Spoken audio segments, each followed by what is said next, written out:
Last time we looked at the canto of Canto 15 of Inferno, the canto of Brunetto, the teacher of Dante's teacher and the teacher of the Florentines, and we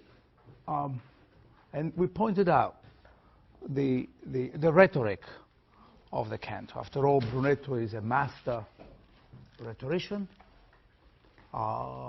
So it was quite appropriate that Dante's account of his meeting with his teacher would be carried out through a careful, very careful highlighting of the ambiguities of language, the way language is used very carefully to mean one thing for one order of experience. Brunetto's, for instance, anthropocentric, political understanding of the world, and then Dante's own understanding of the world, which we could call theological, but it really means the point of view of someone who is questing, who is moving, and who will move beyond Brunetto, and how language oscillates. The same words seem to acquire different meanings in those different contexts. And in many ways, that language would become, the language, the rhetoric, which should be the instrument of persuasion and agreement, becomes in and of itself the cause of misunderstandings between them, between master and disciple.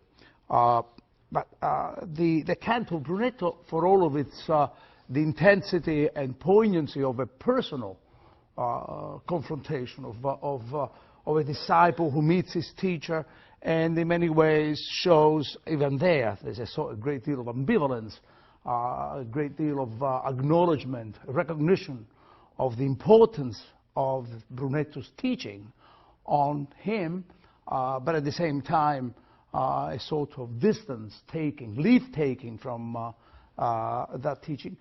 That too, though, for all its private quality, the quality of the great humanistic values of acknowledging a teaching that shows the way to how man makes himself eternal. That is as anthropocentric as it can be, that kind of aphorism, in a way, which is the way Dante seals the personality of Brunetto. And yet it always had, or actually has, as always this personal encounters do in Dante, a political focus. It was something a little bit larger than their own private story. It is the encounter between them was placed within the crisis of Florence, the city of Florence, the divisions between Welfs and Ghibellines, and then there's also the announcement to Dante by Brunetto that he is going to end up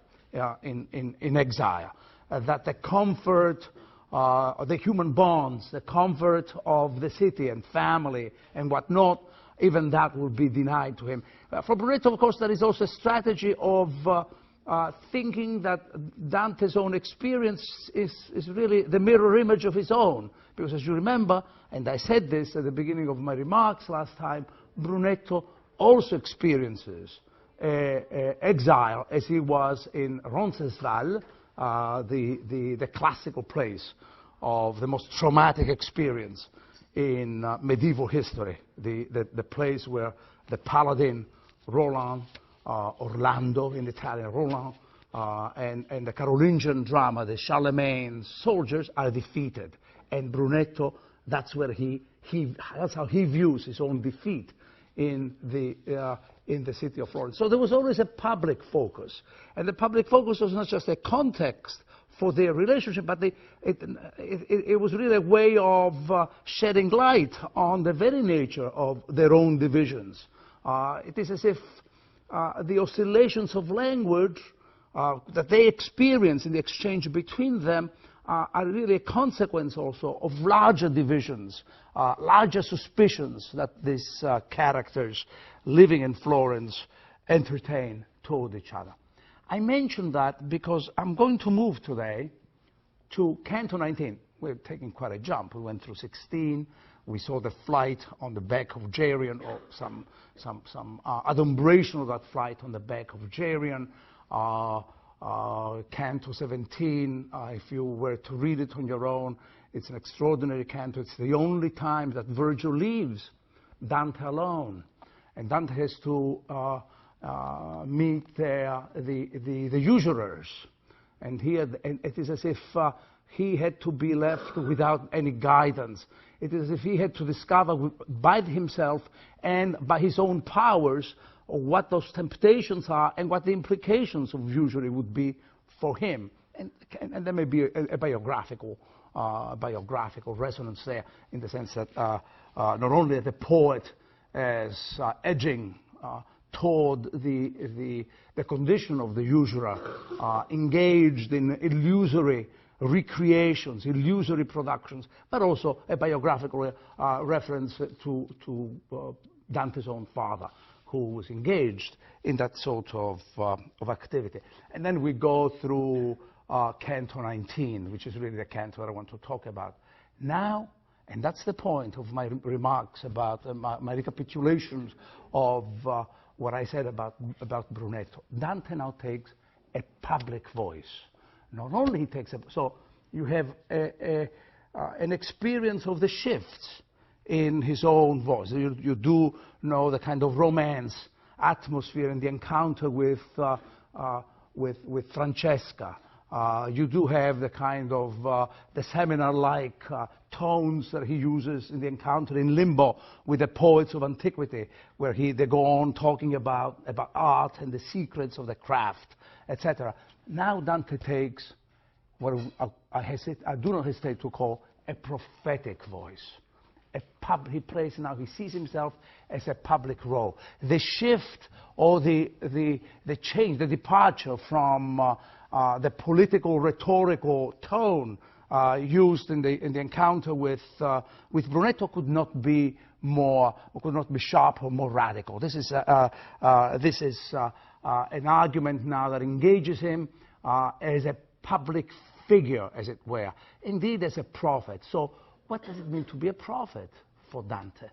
How can one take on this sort of voice? How does one go on talk? How does a prophet talk like? One thing that you may want to keep in mind as I go on to understand this canto is that if clearly the pattern for all of this, the model would have to be the prophetic voice in the Bible, the biblical prophets.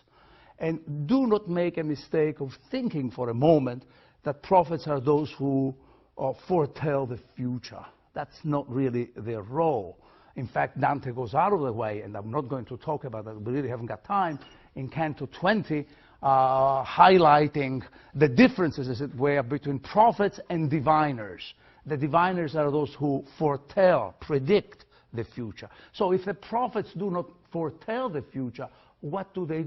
They are literally readers of the present. This is the point.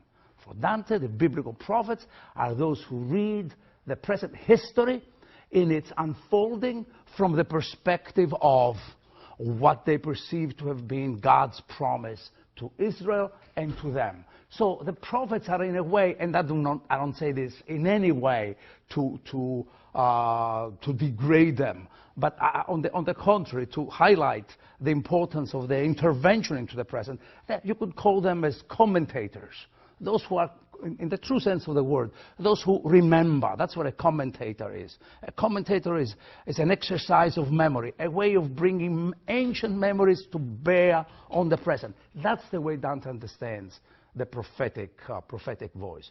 Another little detail before we go on with the canto. You do not know, some of you may know, that Dante actually is a writer of many epistles. He was a letter writer. We do not know the letters he wrote on behalf of his patrons, but we do know the letters that he wrote in his own name. And he would be writing letters that the array of which can be sometimes moving.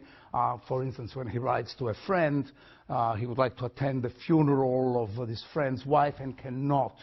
He's a practically begging because he doesn't have the adequate clothes to go to the funeral, introduce himself. He's clearly begging for some kind of assistance. But he writes also letters that probably never reached the destination. He wrote letters, for instance, to the Italian cardinals, who were in conclave. You understand what I mean when I say conclave. A conclave means that they are shut under key and kept in some place where they can make decisions about electing from within themselves or from the outside a pope.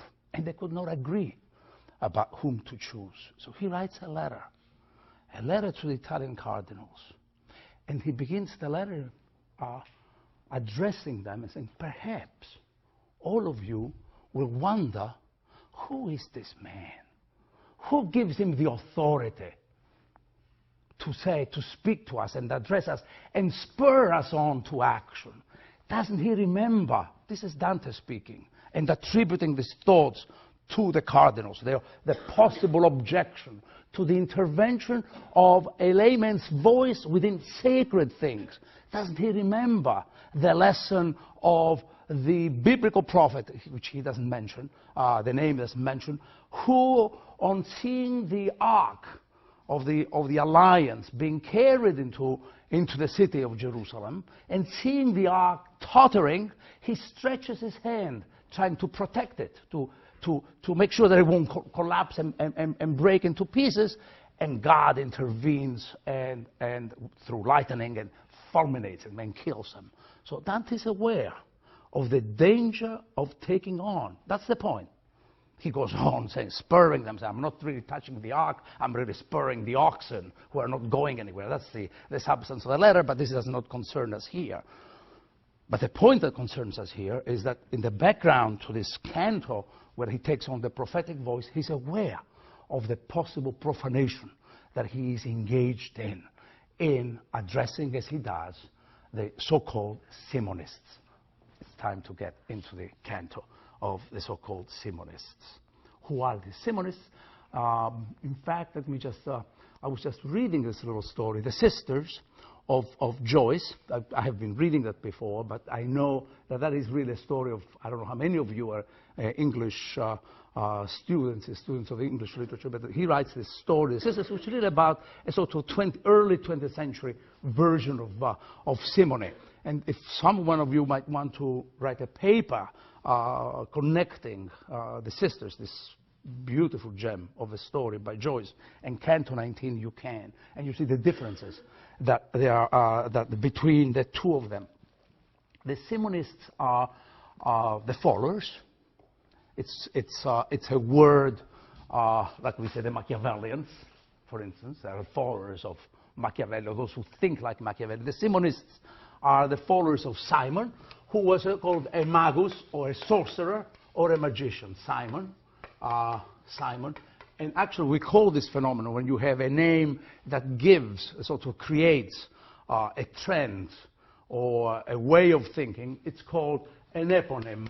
I thought that you might, from the Greek, eponym. This is an eponym. Simonists are the followers of Simon, the magician. So it's Dante's beginning the story with a reference to a founding event in the constitution of the church. It goes back to the Acts of the Apostles, where there is this story that of a sorcerer, a man engaged in witchcraft, in illusions, Simon, who wants to buy the gift of prophecy and the power of making miracles from Peter. And therefore then he challenges him to, let's see who can fly, etc. And then they go up on a tower and try to fly. Simon, of course, will go down and will die. What Dante's doing, he's now encountering the popes of his own time. Nicholas V, Boniface VIII, one of the great minds, a great jurist, by the way. In fact, there are those historians who really think that Dante is bad-mouthing him, that there's something personal that we can't quite see. Boniface VIII and Clement the Fifth, the three popes under whom Dante lived, who are engaged in simony. What is simony? It's a sacrilege. Simony is the act, exactly like Simon in the Acts of the Apostles, who wanted to buy the gift of prophecy. It is a sin whereby one can go on in making commerce of sacred things, and thereby engaging in blasphemy. The question then is, what does Dante think the sacred is? It's a constant theme in his reflections. It's a constant theme of his thoughts. What is the sacred? How do we determine it? What does it mean to violate the sacred? Simon violates the sacred. The popes now, who are of his own generation, are engaged in the same kind of blasphemy, in the same kind of profanation. And in effect, let me just give you a little detail that you might appreciate this ambiguity. The other name of Peter, you know, St. Peter, the guy with the 2 keys, we saw an allusion to him with Canto 13. The other name of Peter is Simon. So in fact, he's known as Simon Peter. It is as if by having these two, the sorcerer, the magician called Simon, and the Pope called Simon Peter, and there should be, whose successors this Pope should be, the first Pope and the other. Dante is actually giving us a sense of what we call, forgive them the rhetorical term, a metonymic proximity, a contiguity, a nearness between them. The nearness between the prophetic mode and the profanation of the prophetic mode. How precarious is the boundary line that divides the two. How precarious is the dividing line that separates the sacred from the profanation of the sacred. So this is really what Dante is doing. Let's see how he dramatizes all of this. First of all, then, the question that I raised with you is, how do prophets talk? And one thing that you will see here is the apostrophe. This is a canto written in terms of apostrophes. Look at this. And we read the canto. So I'm reading the canto. This is for the transcriber. Canto 19. Simon Magos. You see, there is the apostrophe. Think about why the apostrophe. What is an apostrophe? And you, his wretched followers, who rapacious, prostitute for gold and silver the things of God which should be brides of righteousness. Yeah, that's the definition of simony. Viewed as an adultery, a corruption, therefore, of the chastity of the marriage between God and the soul. Now must the trumpet sound for you, for your place is in the third pouch. We were now at the next tomb, and had climbed to that part of the ridge which hangs right over the middle of the ditch. Oh, another invocation, I would call it, but I'm not so sure that I can quite decide the difference between an invocation, which is obviously a prayerful, and an apostrophe, a calling on, an address. That's what the apostrophe is. How great is the art that shows in heaven, on earth, and in the evil world, and how justly does that power dispense. I saw along the sides, and on the bottom, the livid stone full of holes, all of one size, and each was round. They seemed to me of a width no more or less than those that were made in my beautiful St. John, the baptistry of St. John in Florence. And these are they're wells where baptisms take place. They're usually octagonal in shape. It's the 8th day, you know, the idea that the resurrection is on the 8th day.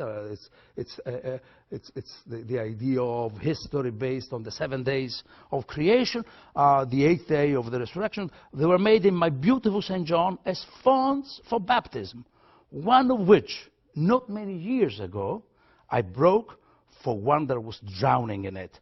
And to this I set my seal to clear the mind of everyone.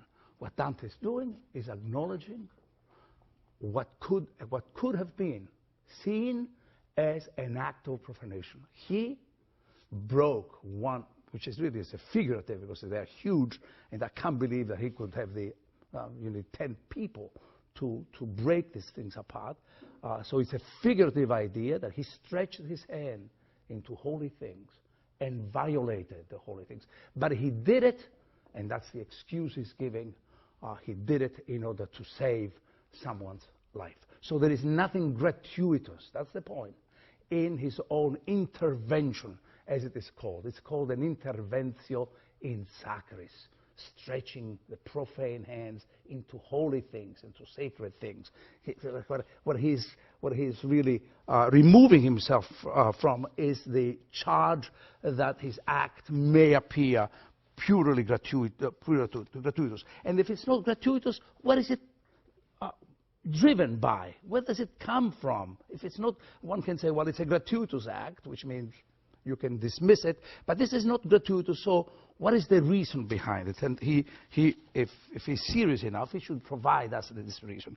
From the mouth of each projected the feet of a sinner, and the legs as far as the calf, and the rest was inside. He's representing the popes who are here, upside down. That's the way Simon fell, and I'll have a little story about that too.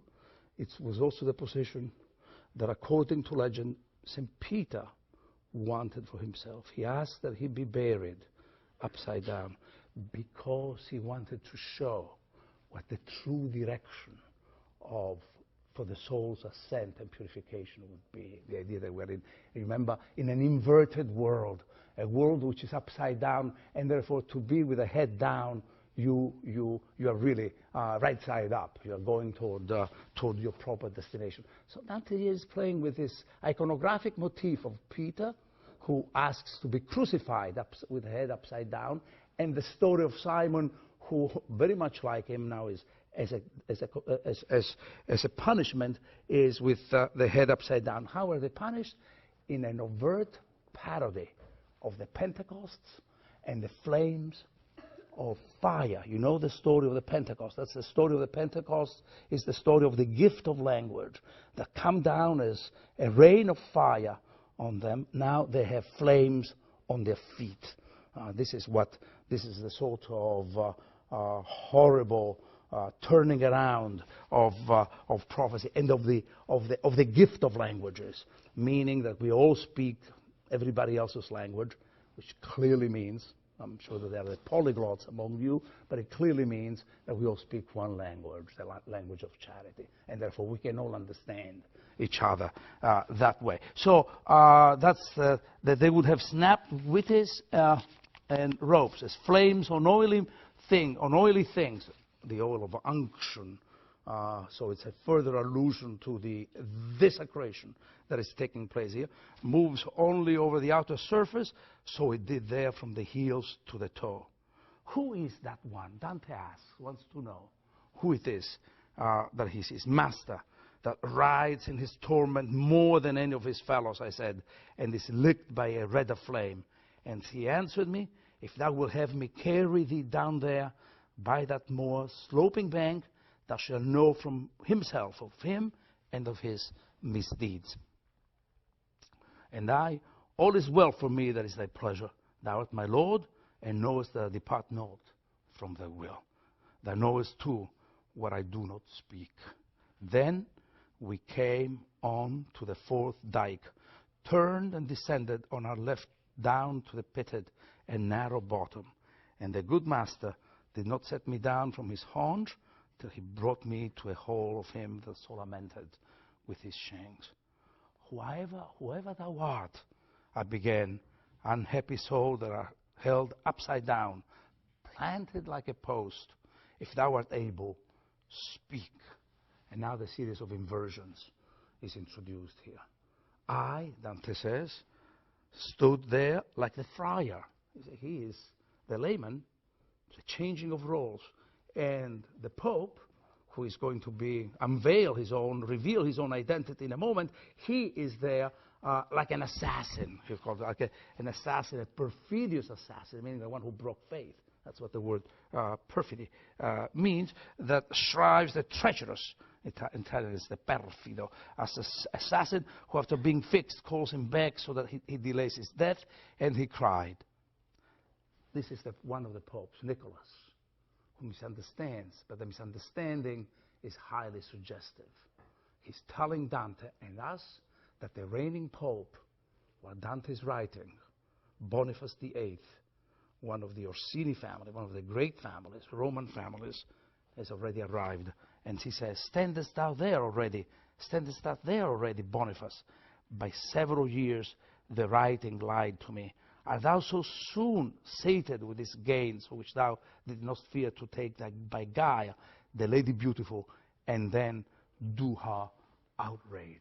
So this is the accusation that Dante can launch at the figures of power. The prophet who takes on power and unveils its abuses. I became like those that stand as if mocked, not comprehending the reply made to them, and know not what to answer. And Virgil said, tell him quickly, I'm not he that thou thinkest. And I answered as I was bidden. At that the spirit twisted his feet together, then sighing and with a lamenting voice he said to me, what dost thou want with me then? If to know who I am concerns thee so much that thou hast come down the bank for it, know that I was invested with a great mantle, and so on. And Dante will go on into a general attack, which is really the prophetic moment. Let me just, I do not know, I'm reading from lines 90 and following, I do not know if on that I was overbold when all my answer to him was in this strain. Pray, tell me now, how much treasure did our Lord require of St. Peter before he gave the keys into his charge? Surely he has nothing but follow me, nor did Peter on the other take gold or silver from Matthias, and so on. So this is Dante now, the prophet. Dante, the man who speaks because, and he feels that he ought to speak, and that's the distance taking from the gratuitousness of the accusation, because all figures of authority are lacking. In the presence of this eclipse of authority, he thinks that it is incumbent upon him to go on taking that authority. It's a usurpation of a voice, a usurpation of authority in order to make up for what he thinks is missing. And the problem, this whole question about the confusion of orders, the confusion between the secular and the sacred, the profane and the sacred, is brought back to one great event, which was known in the Middle Ages as the second sin of Adam. It was so grave. You understand what the first sin of Adam was, the transgression of the command given to him not to eat of the tree of the forbidden tree, the forbidden fruit of the tree. The event that Dante goes back to is the event of the so-called donation of Constantine, about which I want to say a few things, and then we move on to the next cantos. And so it's the donation of Constantine. It refers to the 4th century, when the Emperor Constantine, whose name I think I have mentioned, gave the land to the Pope. In other words, made the Pope the ruler of a secular domain. To Dante, this was a confusion of registers, a confusion of responsibilities, that the Pope should be only engaged in spiritual pursuits and spiritual matters. He becomes instead involved in secular matters. So the sin of simony is really the problem between has to do with the donation of Constantine. An issue, by the way, and I will tell you why this is important in a second. The issue will be really clarified around the 15th century, when two figures, one is Cusanus, some of you may know him, Nicholas of Cusa, went on repeating the moral arguments against the donation of Constantine as much as Dante does here. But the one who really proved the falseness of the documents with which Constantine supposedly made the donation to the Pope was Lorenzo Valla, with a philologist who went on examining the language of that text, and by examining that language found out that, the donation was not written, the document had not possibly been written in the 4th century because it bore the traces of 11th century Latin. And so he went on specifying that that donation had been a forgery, and the forgery had been committed in a convent in the south of France with extraordinary linguistic precision. Why is this important to Dante? Dante makes this issue of the donation of Constantine, the confusion of orders, the spiritual and the secular, which Simone embodies, which Simone crystallizes the real problem of the crisis of his own time. So huge, I repeat, that it's called as the second sin of Adam. Dante wrote a political text called Monarchia, which is really an argument in favor of the separation between these two orders, the church and the state.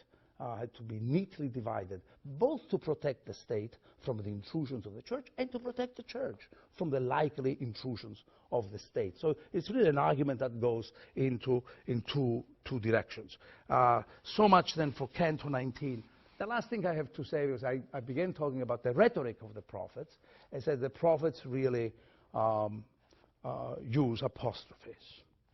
Apostrophes which are forms of lament. Simon, you can see it's a kind of mourning. It's the language of grief, primarily. But there is also, from a linguistic point of view, something else about an apostrophe. Because an apostrophe has an indeterminacy of its own. It's not really language. It says nothing. It's a scream. But it's the sense of a need to break the silence. In other words, you use an apostrophe or emit a cry because you cannot be quiet. And that's really exactly what makes this aspect of prophetic language so crucial. It's between silence, one is overcome by the enormity of what one sees, and the refusal to acquiesce. So, and I could give you Constantine, that's another apostrophe that we saw. So the whole canto is punctuated by this rhetorical form that wants to break the silence and cannot quite find the words. That's what I call the indeterminacy of the rhetorical artifice. Let me just go, I know that I said I would read 21, maybe I can talk about it. I have to say very little about comedy. Dante uses the language of comedy, and what had we time, I would talk about how Dante goes out of the way, 21, to say, here now my comedy, the language, the humble style. It is as if he wants to free himself from the shackle, the complications of using a lofty language, or taking on this extraordinary position of being the prophet of his own times. So he goes on to say, my comedy. But this comedy is also linked to a peculiar experience that he tells in Canto 21, the fear of falling. The devils are after him, and the devils, of course, he calls them Welfs and Ghibellines. Another way of thinking about them was the war between, he says, whites and blacks, bianchi and neri. That's the way they would distinguish themselves. So these demons are his enemies, are the blacks, the Ghibellines, who are trying to throw him down. And the point is that comedy is always attached to, always flanked with the idea of the fall. Laughter, as it were, begins at the moment when someone falls, someone slips. And so we could really talk about that, had a little bit more, but not much more, had a chance to, if we had a little bit more time. But I'm anxious to get into 26. And before we get to 26, there is a passage in Canto 25 that I have to read. Dante has been going through the realm of the thieves, Canto 24 and 25. And he is overwhelmed by the metamorphosis, the form of punishment of these thieves that go on changing form. They become snakes. They are human beings bitten by snakes. They become snakes. They turn into ashes, and they recompose themselves in an endless cycle. This is the punishment. And Dante goes on, writing as a poet, breaking the flow of the narrative of what is happening to him, and this is what he says. This is on Canto 25, lines 90 and following. He describes the, actually reading from lines 80 and following, as the lizard under the great scourge of the dog days, passing from hedge to hedge, seems lightening if it crossed the way, so appeared, making for the bellies of the other two a small, fiery serpent, livid and black as a peppercorn. And that part by which we first receive our nourishment, it transfixed in one of them, then fell down before him stretched out. The one transfixed stared at it, but said nothing, only stood still and yawned, as if sleep or fever had come upon him. He kept looking at the serpent, and it at him. The one from the wound, the other from the mouth, smoked violently, and the smoke met. And now here is Dante talking as a poet. He breaks the account, the chronicle of what he has seen, the witnessing, since that's what he is. He's the witness in all his experiences. And that's what he says. Let Lucan now be silent with his tales of wretched Sabellius and Assidius, and let him wait to hear what now comes forth. Let Ovid be silent about Cadmus and Arethusa, for if in his lines he turns him into a serpent and her into a fountain, I do not grudge it to him.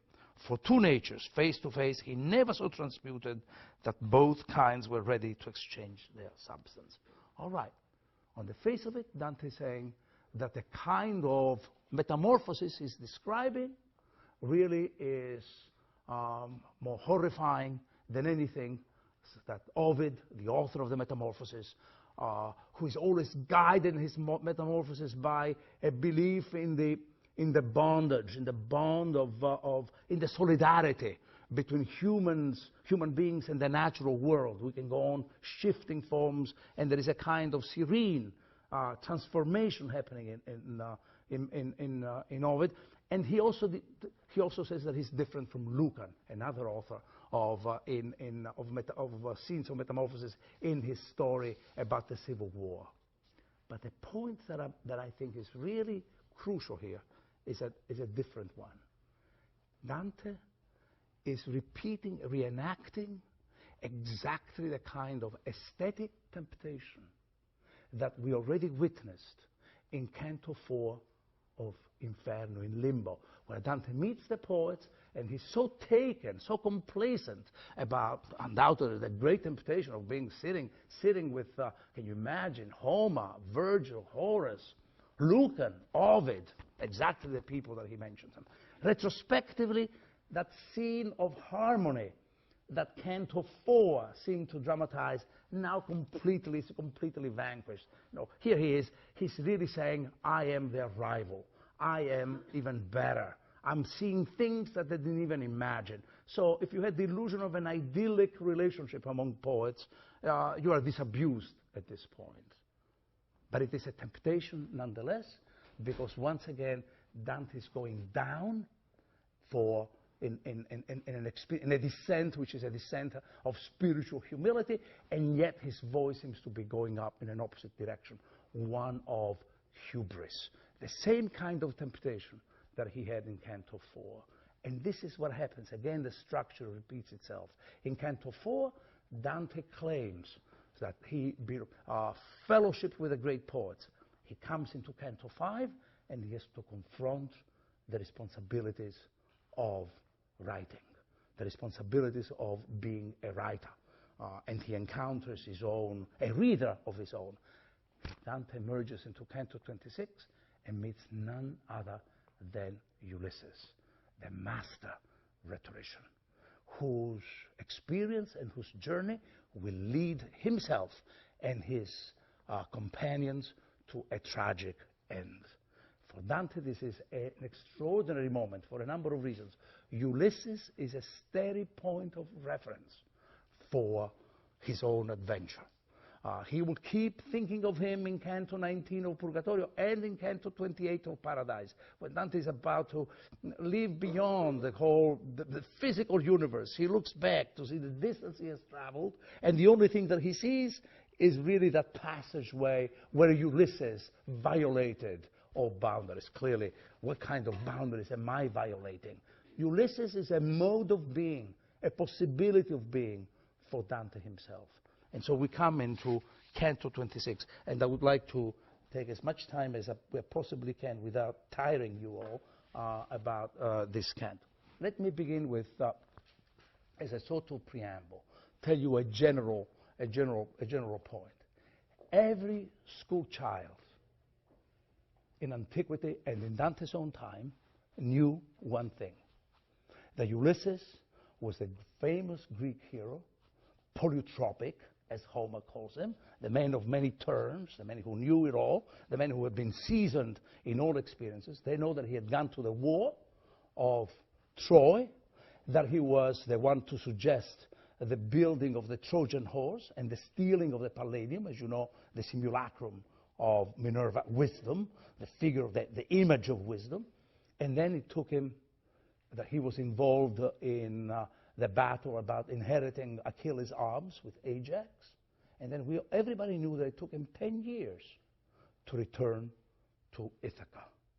Right? This is the story of the Odyssey.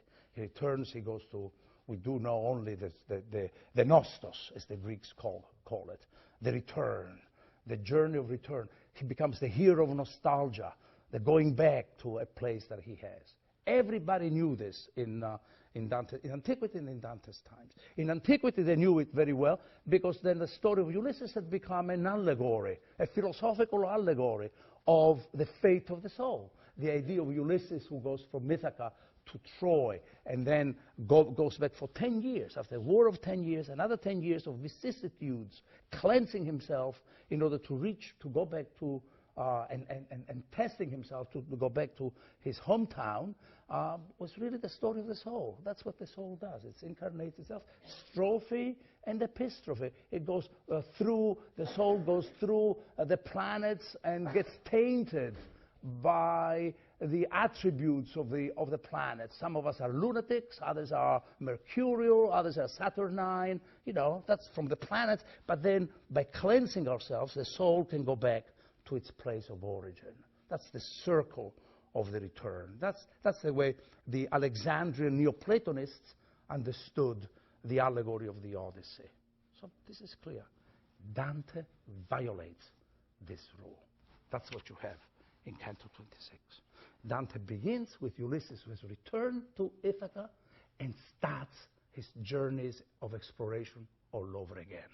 The idea of the eternal return, the idea of a closure, that he has come back home, is not part of Dante's imagination or sensibility. He is the poet who is truly restless and always placing himself and his heroes on some kind of quest, on a method, on a road, on an address, whatever the idea. The philosophers who are always on the road, always thinking about some way of reaching wisdom, reaching truth. That's where he puts them. And that's what happens with the story of Ulysses. Ulysses starts all over again and goes to die. He's involved in a journey that is absolutely gratuitous, a journey for wisdom into the unpeopled world. We're going to see this in a moment, and dies. That's it. From one point of view, and I want you to be careful as you read the canto, because you will see, you will notice one thing. The first thing you will notice is it's not Dante who conducts the interview with Ulysses. No, it is Virgil, the poet of Latin antiquity, and supposedly they speak maybe Greek or some form of clearly Greek. It is Virgil, the poet of the Aeneid, who thinks of himself as the fitting interlocutor of the great Greek hero. Not Dante. Dante is excluded. Dante just watches and witnesses this. But there is more to this idea of stylistic decorum, because one can say, well, Virgil, this is in fact as tragic as a text can ever get, sublime. This is not a comical text. This is Virgil, the author of a tragedy. That's what Dante calls it, the tragic style, the sublime style. And Ulysses speaks in the loftiest way possible. But it's not just a question of stylistic decorum. At stake there is something else. Ulysses disguises himself as Aeneas, and tells the story of his life as if he were Aeneas. Now, let me just tell you one little thing, and then we get into the canto. This is part of the story in many ways. If you ask readers of Virgil and Homer, they probably will tell you, well, Virgil, yeah, a good poet, but, you know, let's face it, the first 6 books are just the Odyssey, and the second books are just the Iliad that he sort of gives a resume of, and so on. Not at all. Not at all. And the difference between the two heroes is this. Ulysses is a place to go back to. He goes from Ithaca to Troy, back to Ithaca. Aeneas has no place to go to. His is the open quest, the road on open-ended road and open-ended journey. And this is the way Ulysses will think of himself. The last thing, and then really we'll get into the canto. The last thing I'll say is that the extraordinary ambiguity, I want to point out, the extraordinary ambiguity with which Dante represents Ulysses. But the ambiguity of Ulysses is part of the story of Ulysses from the start. From the very beginning, Ulysses is a philosopher and he's a rhetorician. He's someone who can manipulate all knowledge for his own ends. And this is this ambiguity that in many ways Dante finds very alluring. Okay, let me start with the canto. The canto starts with another very topical relation, very topical allusion. Dante is drawing our attention to a specific place, to the city of Florence. It is as if he wants to moor himself, anchor himself to something as concrete as his immediate place, his own native place. And it's an apostrophe to Florence. Rejoice, Florence, since thou art so great. Let me just stop here a moment. Pay attention as you read the canto. Pay attention to one stylistic element. The antithetical use of great or tall and small at the same time. Rhetorically sometimes, or even with the idea that of making us ask and wonder what is the relationship between that which claims to be so large and so big and that which claims to be so small. Ulysses obviously thinks of himself in terms of loftiness. And Dante now rhetorically starts with Florence, since thou art so great, the satire is obvious, that over land and sea thou beatest thy wings, and through hell thy name is spread abroad. The whole point is that he has seen some Florentine thieves, unnamed even. Among the thieves I found 5 such citizens of thine, that shame for them comes. And once again, the prophetic voice of Dante appears here, and that we will see that this is fairly important in the narrative. We set out, second paragraph, and on the stairs which the projecting rocks had made for a descent before, my leader mounted again and drew me up, and following the lonely way among the rocks and splinters of the ridge, the foot made no speed without the hand. I grieved then, and grieve now anew. Then, when he was a pilgrim, watching and witnessing the stories that he's going to tell. And now, as a writer, there's a double focus that Dante is using. The focus of the pilgrim and the focus of the narrator. I grieve then and I grieve now anew, when I turn my mind to what I saw, and more than I'm wont, I curb my powers. And this is going to be at least the attempt of Dante to curb his powers as he witnesses the story of immoderate hunger for knowledge, of a flight of the mind. That's what we have here. The flight of the mind, which is like the flight of Daedalus, which is like the flight of Icarus, that seems to know no boundaries. Ulysses is he who transgresses all boundaries. But doesn't Dante also transgress boundaries? He won't say so here. it seems that he takes Ulysses as an exemplary figure that would lead him to want to curb his powers. Let's continue. Lest they run where virtue does not guide them. And the language is that of horses, of course. Horses, the horses of the soul. And virtue is the ability to hold the black and the white horse of the chariot, so to hold them together. And so that's the allusion that Dante is using in Neoplatonic language. So that if favoring star or something better have granted me such a boon, I may not grudge it to myself.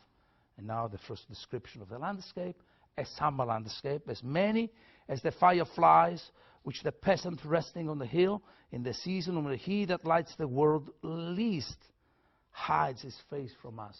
What an extraordinary image. A periphrasis to talk about the sun. Describe the night when the sun is hiding. And you'll see the implications of this metaphor, I hope, in a moment. Sees along the valley below, in the fields perhaps where he gathers the grapes and tills, with so many flames, the 8th ditch was all gleaming, as I perceived as soon as I came where the bottom was in sight. And as he, that I was avenged by the bears, saw the chariot of Elijah at his departure, when the horses reared and rose to heaven, who could not follow it with his eyes so as to see anything but the flame alone, like a little cloud mounting up. So each flame moves along the gullet of the ditch, for none shows the theft, and everyone steals away a sinner. Dante is not comparing himself to Elijah. He's comparing to someone who watches Elijah. Elijah, who is also engaged in a flight of the soul, right? Exactly like Ulysses, who is going to be represented as the antithesis to Ulysses. But Dante is neither like Elijah, and he would like us to believe that he's not really like Ulysses. He is like Eliseus, the one who inherits the mantle of prophecy from Elijah, and the one who witnesses, watches. It's his way of trying to avoid the extreme of the prophet, and now, as it turns out, the rhetorician. This is the way the layout here is between Ulysses and Elijah. And so I was standing on the bridge, and then he goes on. He's told that within the flames are the spirits. This is a forked flame, and there are two souls, Ulysses and Diomed. Pay attention to this little detail, except in the case of the suicides, Dante always sees pairs of sinners. Here's Diomed, who doesn't talk, and he sees also Ulysses. And I suppose that the reason is that Dante really wants us to know about the social quality of a moral violation. That a moral violation always implies somebody else. It's not quite ever, except for the suicide, which has a peculiar form, because you have witness, homicide, and victim all in one. But in the other sinners, you always have a sense of a witness, somebody else who has been touched, or an accomplice of the sinner. So within, we know that now he answered, who are these people? I already wish to ask thee, who is that fire which comes so cloven at the top that seems to rise from the pyre, where Eteocles was led with his brother. The story is that Thebaid, the two brothers who are enemies, Eteocles and Polynice. Thebes, we already have an introduction of, this is all about Greek mythology. In Greek mythology, were brothers, the city of the story of Thebes, which Dante knows through Statius, the idea of Oedipus, of course, and Jocasta, and the tragic city. The Thebes becomes the term, becomes a metaphor, the basic metaphor of the tragic city, because in effect presents also, one of the reasons that for Dante is crucial, it presents birth. Eteocles and Polynice, the children of Oedipus and Jocasta, as tragic events. this is something that distinguishes radically the Greek idea, as Dante understands it, the Greek idea of cities and birth from, say, Virgil's idea of birth, something to be celebrated all the time. Then, Virgil is always the one who celebrates the birth of Asinius Pollio, etc. Now, we know who these are. He answered me, within there are tormented Ulysses and Diomed, and thus together they go under vengeance as under wrath, etc. If they're able to speak within these lights, I said, I earnestly pray thee, Master, and pray again that my prayer avail 1,000-fold, that thou do not forbid me to stay till the horned flame comes near. Thou seest how I bend toward it with desire. And he said, thy prayer deserves much praise, therefore I consent to it. But do not restrain thy tongue. First, a little earlier, he wanted to curb his powers. Now Virgil asks him to restrain his tongue. Leave it to me to speak, for I have understood what thou wishest. For perhaps, since they were Greeks, they would disdain thy speech. So we have really a sense of a hierarchy of styles.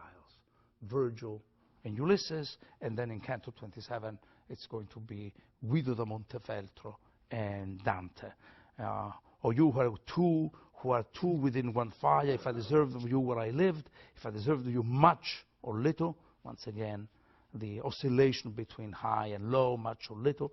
When in the world I wrote the lofty lines, do not move on, but let the one of you tell where being lost he went to die. The greater horn of the ancient flame began to toss and murmur, just as if it were beaten by the wind.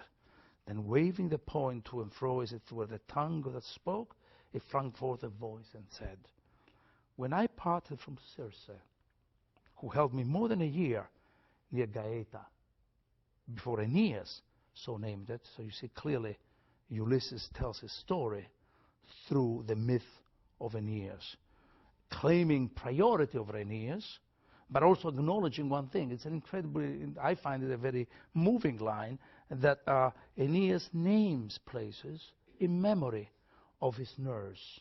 He names the city of Gaeta. He's a founder of cities and names the city of Gaeta. Not fondness for a son, not duty to an aged father, not the love I owed Penelope.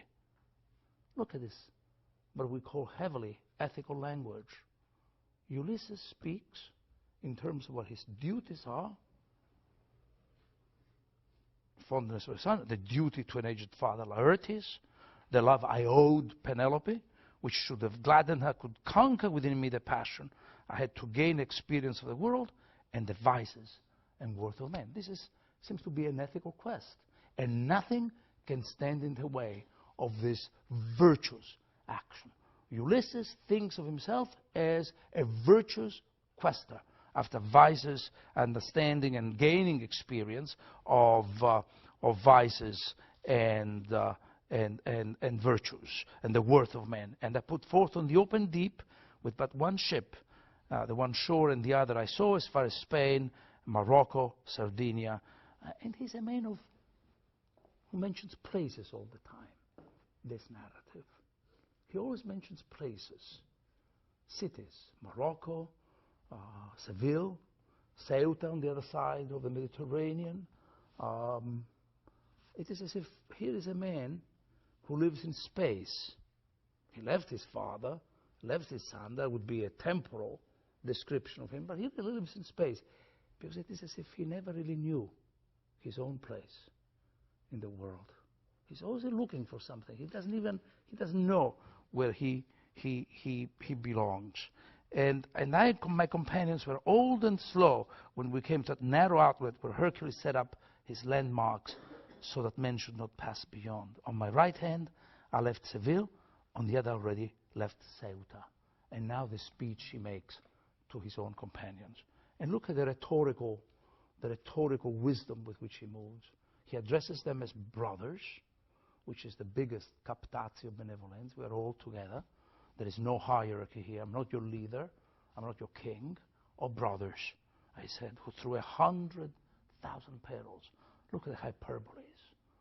If you want to seduce people to come, companions to come with you. You have to tell them that they are mighty actions, and he does, and then magnify all the possible dangers. 100,000 perils have reached the West, not a definite place, the West, vague and yet lofty, to this so brief vigil of the senses. So the modesty, the oscillation between hyperbole and the litote, as it were, the recoiling into the sense of ordinariness and small that remains to us. Choose not to deny experience, which I find an extraordinary word, experience, and I probably will stop here with this. Experience, as you know, is a word made only of prepositions.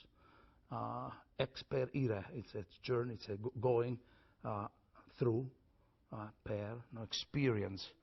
It's understood as a journey. It is as if knowledge, that's what the etymology of the word is. It's a going through. As if knowledge literally is compared to a displacement, to a traveling, through a catabasis even in this case, which is the term to indicate the descent into the beyond. In the sun's tracks of the unpeopled world, take thought of the seed from which you spring. If you want to know the end of things, you have to know the beginnings. You have to know the seed. This is Ulysses' perception. And because you have a noble seed, then you do know that there's a kind of natural determination in his own mind that he will reach, indeed, the noble end. You were not born to live as brutes, but to follow virtue and knowledge. That's an extraordinary line. He promises that human beings will leave behind. The allusion may be to the metamorphosis of Circe, that had changed their companions into pigs, right? The Epicureans, the hogs of Epicurus, into the voluptuary experiences. And he promises to restore in them not only the human image, but to bring them to virtue and knowledge. And it's an extraordinary promise. It's a very difficult promise. It's almost an impossible promise. It may even not be a correct promise, because he's making a promise that virtue is knowledge. I lead you to virtue and knowledge, and they may not be the same thing. I may have knowledge, but it doesn't mean that I have the virtue of that I claim to have knowledge about. And it can be anything at all. I can know what prudence is. That doesn't really make me prudent. So let's stop here. I want to stop here and want to see if there are some questions, and then resume next time with the canto. Yes? You compared Aeneas with Ulysses because they both aren't going to any definite place. Kind of? Is that what you said? Aeneas is like Ulysses because they both don't have a definite place to return to? The question is, I mentioned, actually Ulysses mentions, knowing that he speaks to Virgil, mentions Aeneas. And so that's the answer. That's why Aeneas and Ulysses, vaguely. They clearly were fighting the same battle in Troy. Ulysses must know that Aeneas had lost his hometown, and he took his son, unlike Ulysses, he took his father on his back, literally. He's the immigrant, and his son, and lost his wife, Creusa, and goes looking for a place without really knowing what a place is for him. Ulysses knows where he wants to go. He has a certain idea of his destination, which is Ithaca. He has a lot of temptations along the way. Nausicaa, and what a temptation. Circe, another great temptation. He manages to move beyond those temptations in order to go back to Ithaca. That's the great difference from the Roman myth of the immigrant. But in this version, aren't they still really different? Because Ulysses doesn't, his quest doesn't have any direction at all. It's just experience. And Aeneas' quest, he doesn't know where he's going, but there's still an overall plan so that there is a definite end. Exactly. Absolutely. So there is the difference between them becomes that Aeneas will stop at one point. He has temptations to stop in Sicily. You remember the famous games, ritual games, in memory of his father who had died, the death that hallows that ground, the death of Anchises. The women burn the ships. This is utopia. We don't want to go around into this epic adventure. Let's stop here. He won't. He's always misunderstanding oracles. He doesn't know where to go. He's always looking backwards, but looking forward at the same time. But at one point he stops. And that's part of, if you wish, the realism of Aeneas. He stops at one point. He will not go any further. Ulysses goes back home, and then he starts all over again. But that's Dante's reading of Ulysses. Okay? So he's really reading him as very much like as if he were a variant of Dante, by the way. Yes? Is it possible for Ulysses and Aeneas to represent the dichotomy between Dante the poet and Dante the narrator as well? Because one has a definite place, is looking back at a definite place where he's going, and the other is taking a journey of experience and unsure where he's going. The question is very interesting, and is it possible to think of Aeneas and Ulysses as two functions, as it were, of Dante, the pilgrim and the poet? Yes and no. It's a very interesting question. But I would not, I really hesitate to agree with you for one reason. Because writing for Dante is a prolongation of the search. Dante literally cannot stop. It's not that, on the face of it, he has seen the beatific vision, right? That's really the story of a man who goes from the wilderness, goes through hell, purgatory, paradise, and has a beatific vision, and now he starts telling us about it. Fighting against forgetfulness. He has a lot of, as a writer, he has a lot of temptations. And yet, the writing itself is fraught with dangers, temptations.